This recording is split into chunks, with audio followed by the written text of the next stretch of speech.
What's going on, everybody? Eric Lindquist at Stochastic here on the Odd Shopper channel, coming to you with another edition of Lindy's Leans, Likes, and Locks NBA. Hit that like button, subscribe button, notification bell. Goes a long way for me on this video. Goes a long way for you. That way you become apprised whenever great content is going live here at our little neck of the YouTube woods. No basketball starting up here yet. It's just starting to get going, but we're going to be breaking down only the one game going on Wednesday. We're going for one. It is Game 2. Philadelphia, Boston. Boston, they need this game in a worst way, I tell you. It's almost like somebody was on Philly. Probably going to be on Philly again. But we don't want to spoil any surprises. It's going to be a great conversation. Check out FanDuel Sportsbook. They're a great sportsbook. Sign up for the video description box below. Simple as that.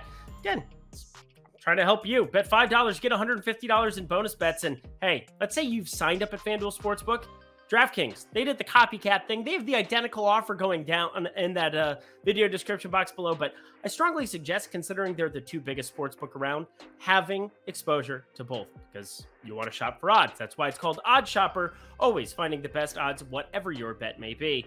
That's what I'm going to be doing. I'm going to be doing it with PointsBet, Caesars, BetMGM, doesn't matter. Get exposure to all the sports books. It's only if you're 21 and over, and if you have a gambling problem, please call 1-800-GAMBLER. But Lean, Like, Lock, coming your way. Just a recap for all those newbies. If you've never tuned in before, welcome.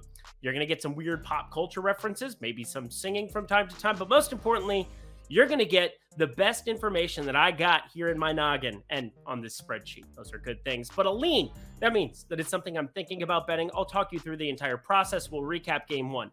A like means it's something that small bet, pretty decent, and during the regular season, a like might be a unit bet. Usually here it's right around half a unit, something I'm prospectively thinking about from time to time. But a lock, those are the ones you want to fire up in bulk, because those are the ones that I have my stamp of approval. The Lindy's lock special. That was a terrible explanation. Lock, just bet it. That was better. Cool. So check out all of those great things, but we got some basketball to talk about. Game 2, Philly, Boston. Let's get to the picks. I think the moral of this story is we should all go to Vegas. We should literally, before anything, like the most important stuff going on in your life, go to Vegas, get trashed with your boys, have a blast, put your hands up in the air like you just don't care, and then go back into work and put up 45. No, seriously. I think that's the moral of the story. I'm going to talk to my wife after this, but 45 points, 6 assists, 2 steals, 17 for 30 from the field, 7 for 14 from 3, 50% for 3. What? No Joel Embiid in Philadelphia gets it done on the road in Boston in game 1. The books don't give a shit. I'm just going to throw it out there. It's still a 10.5 point line. It's almost like game 1 didn't happen whatsoever, other than a lot of the player props. And we'll take a little spin down memory lane for those of you that didn't bet maybe on Monday. Should have bet Monday. Swept this game. Yeah, the over hit. Yeah, Philly plus 10.5 hit. Wish it was more money line. I put a tiny little play, but didn't even post it because, again, beautiful stuff. Can't believe they did what they did. But James Harden, he's going to do that from time to time. How many times in his career have we seen him, well, not the go to Vegas thing, but we're definitely going to see James Harden from time to time have these eruption spots, and a lot easier when you're not sharing a floor with Joel Embiid to get all the usage and all the land. And when you get cooking, do a little bit of that. It was crazy to watch. Jason Tatum also cooked a little bit, just throwing it out there. I think that might be an underrated portion of what we saw in that game 1. There was no answer for Tatum. 44 minutes, 39 points, 11 boards, 5 assists. Wild to think they couldn't win a basketball game behind his 4 for 5 from 3, 7 for 8 from the free throw line. And by the way, I thought this was a pretty amazing stat as I was going through the box score. Just thought I'd share it with you. Jason Tatum, 7 for 8 from the line. Yeah. The only missed free throw from either team in the entire game. You hear me? 29 for 30 from the free throw line. Jason Tatum, the only missed free throw. That is a pretty wild number. Not something you're going to see probably ever again. Maybe you will. Steph Curry going to shoot 30 free throws. He could probably rattle off 30 in a row, but we'll see tonight. Can't wait for that one. What do you think I'm recording before that basketball game? But very much looking forward to game 2 here. And some of these plays will look the same. We'll talk through a couple of them, but I'm going to start with the Boston side, talking through some of their props because I don't have one in the lean like lock section. Currently on Odd Chopper, the best projected is over 1.5 threes for Al Horford. I think that's kind of whatever. Al Horford going to have to play a lot of minutes because, well, I don't think Robert Williams is really capable of it here still with his knee. We saw him play 20. He capped out at 20 minutes in that game. And I guess with Paul Reed off the floor, there's not really a spot for him there.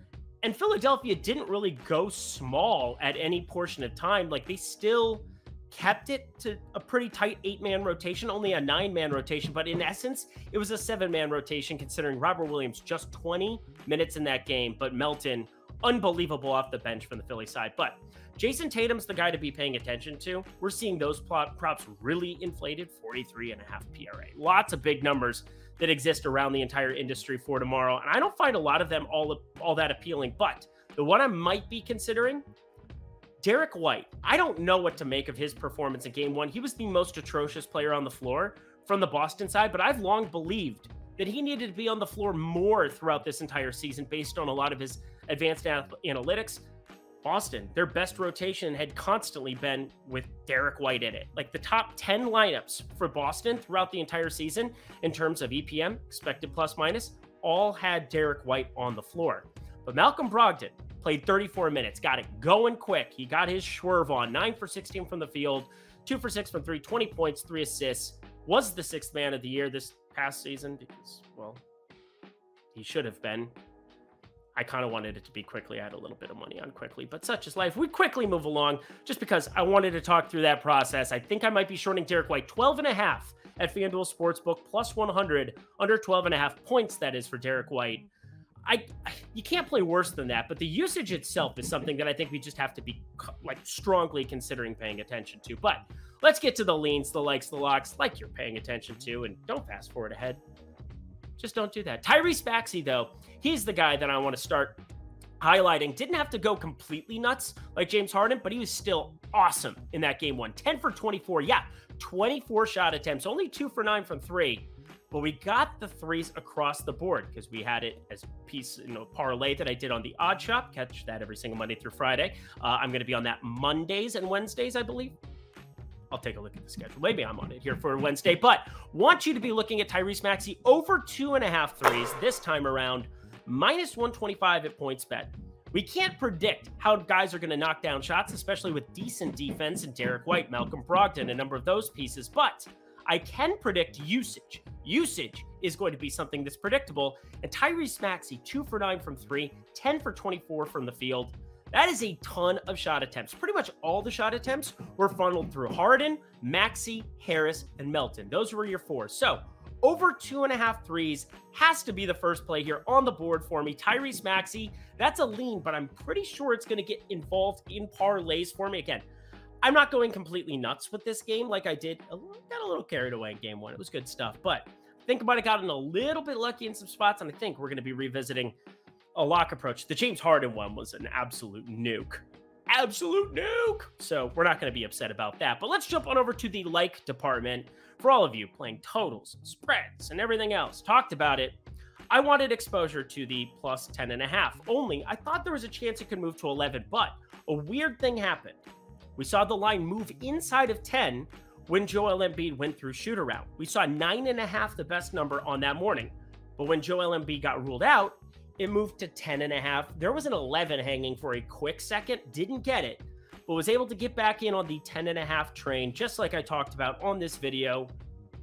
I'm just going to be going to it right off the bat here. I don't think Joel Embiid plays. He is doubtful. After winning game one, if there's any kind of a chance something's wrong here, you don't want to be utilizing him for 28 minutes and not get the win in this kind of a spot. Probably save him up. Ship him back to Philly. Have him work on that name. Get him some Las Vegas James Harden treatment. Whatever that may be. Whatever that may be. Get him some of that. I think we can all guess what that might be. But Philadelphia plus 10.5. I still think James Harden, D'Anthony Melton. Do I think that they can shoot a whole hell of a lot better from 3? 44.7% from 3? No, I don't. But Boston shot 58.7% from the field. It's not like they weren't efficient on the offensive end, and it's not like that wasn't something that we have to be factoring in, that they might have played a little bit better than you might have thought that they did. Derek White still played like shit. But overall, plus 10.5 Philadelphia. We're going right back to the well, right from the get-go this time. No waiting around, no waiting to see if it moves to 11. I do not think it will. And hey, maybe you get Embiid in this game, and then that line's going to move to 6.5 real frickin' quick. Just throwing it out there. But let's jump to the lock section. I said it's a pretty Philadelphia-heavy script that I have going in this one. Tyrese Maxey over 2.5 threes. But there's one player that I've talked about throughout this postseason. After the game 1 that he had against Brooklyn, I just said, shut it down. Philadelphia would be my team to beat in the East if Tobias Harris keeps playing like this. Now, what has he done? He's kept playing like it. And I know a lot of people were saying, oh, well, the Brooklyn series, he didn't have to do as much. They had some of the best wing defenders in the entire NBA. What are you talking about? Dorian Finney-Smith, Royce O'Neal, Mikal Bridges, one of the best two-way players in the entire NBA. Cameron Johnson. What are we doing here? We can't discount what we're seeing because we're biased off of what we've seen from Tobias Harris for the last however many years. Did he suck for the last year? Totally did. But his efficiency from the floor right now is so paramount for this Philadelphia team to be effective. And, you know, obviously you're running into a huge issue here, but there's some positive correlation. And I thought about talking about a FanDuel Sportsbook parlay. What you know about parlay? Plus 10.5 of Philadelphia, incorporating it with this play. But Tobias Harris, love seeing the usage, 16 shot attempts. We've now seen at least 13 shot attempts in his last 5 games here in the postseason. That, my friends, is predictive. Some of that was alongside Embiid, some of it was not. But overall, he is taking on part of this offense. Maxey, do you think Harden is going to go out and attempt 30 shots next time? I really don't. I bet Boston has a plan in place, and maybe he does, but for the most part, I think some of that usage from Harden funnels to Tobias Harris. Yes, D'Anthony Melton, I think some of that usage funnels to Tobias Harris. That creates a massive opportunity here. 19 shot attempts that first game without Embiid, Tobias Harris. I think we see more of that. Still put up 18, and yet the line on this one, 16.5. He attempted 5 threes. He's now made 2 threes in 3 straight, 4 of his last 5. My friends, lock button, Tobias Harris over 16.5 points plus 1.5 threes. Now, he doesn't get to 2 threes. He's probably not hitting both. So that's the whole point, is that I want the positive correlation with it. Thought about incorporating it with Philadelphia because I truly believe this is the best version of Tobias Harris that we have seen since his Clippers days. I don't know where it came from. I don't care why it got there. All I know is that I'm telling you, I stood out for the Philadelphia 76ers and said they were going to be very competitive in this game. And I had people from Philly, Eitan Shander, Mike Lawrence behind the virtual glass. I'm not sure, Eric. I don't know.